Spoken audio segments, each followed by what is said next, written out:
J'ai 3 idées simples pour vous si ça vous paraît compliqué d'apprendre à vous connaître et vous aimeriez en savoir plus sur votre fonctionnement. Je pense que la plupart des gens ne se connaissent pas, mais moi j'ai 3 idées pour vous qui vous permettront d'apprendre à vous connaître dès maintenant et qui vous serviront toute votre vie. Moi, pour des raisons que j'ignore, ça a toujours été ma quête. J'ai toujours voulu savoir comment je fonctionnais, qui j'étais et finalement vers où j'allais aller naturellement.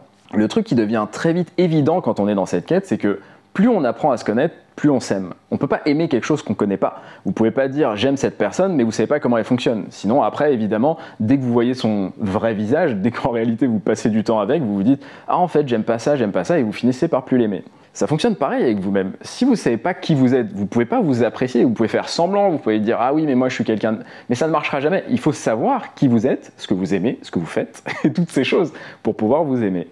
Maintenant, toute la question c'est comment on fait. Premièrement, le truc qu'il faut réaliser, c'est que tout ce que vous avez fait dans votre vie, c'est un témoignage de quelque chose qui est en vous. À chaque fois que vous avez fait quelque chose, c'est vous qui l'avez fait. Vous l'avez fait parce que vous aviez envie de le faire, parce que vous aviez une certaine vision du monde. Donc finalement, chaque action que vous avez faite dans votre vie, ça dit quelque chose de vous. Et on ne prend jamais vraiment le temps d'observer pourquoi on a fait une chose, dans quel état d'esprit on était. Je dis pas que c'est facile, parfois on vit et du coup on prend pas le temps de vivre et de se regarder vivre en même temps et c'est normal. Mais c'est là que par exemple les gens qui ont un journal, qui gardent des traces de ce qui leur est arrivé, ou par exemple les gens comme moi qui envoient beaucoup de notes vocales sur WhatsApp et du coup qui de temps en temps peuvent les réécouter et voir dans quel état d'esprit j'étais dans une période. Je peux voir comment je communiquais avec les gens qui étaient autour de moi. C'est quand même stylé. Et ben quand vous prenez le temps d'observer ça, vous allez vous rendre compte que vous comprenez vite qui vous étiez à cette époque. C'est comme si vous regardiez quelqu'un de l'extérieur et en général on se fait une idée sur les gens qu'on voit. Vous pouvez de la même manière, quelque part, vous faire une idée de vous-même à travers ce que vous avez fait. La deuxième idée, elle permet de répondre à la question, finalement, quel est notre chemin de vie? Pourquoi on est fait? Qu'est-ce qui est bon pour nous? Quelle est la meilleure direction à prendre? Et il y a une idée qui est toute bête, c'est que quand on s'observe, on remarque aussi qu'on a des envies. On a des projections qui sont naturellement, on se dit « Ah, j'aimerais bien être à tel endroit plus tard » ou « J'aimerais bien faire telle action » ou on commence à s'intéresser à un domaine en particulier et on y pense beaucoup.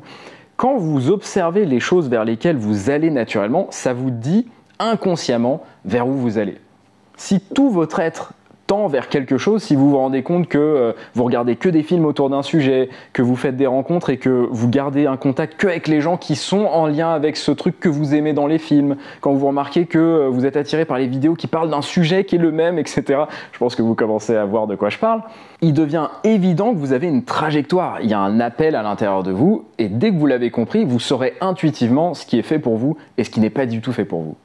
Alors je sais que pour certaines personnes, ça peut rester compliqué. C'est pour ça que moi, j'organise des ateliers dans lesquels je vous accompagne à réfléchir à ces choses autour de jeux assez fun qui vous permettent d'explorer à travers les sensations que vous avez, à travers l'observation des gens avec qui vous êtes en binôme, votre fonctionnement de l'intérieur.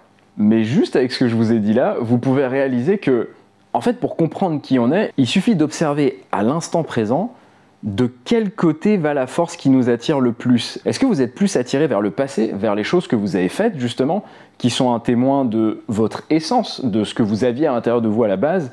Ou est-ce que vous êtes plus attiré par votre futur, les choses qui vous donnent envie, les projections que vous avez en tête, la trajectoire que vous êtes en train de prendre? Et bien quand vous aurez compris toutes ces dynamiques, je peux vous dire que vous aurez fait une grande partie du chemin et que normalement, vous n'aurez plus besoin de moi et de mes vidéos. Voilà, moi c'est un sujet qui me passionne et c'est une grande partie de mon travail, donc je pourrais vous en parler des heures, mais je vous laisse avec une autre de mes idées. Ciao!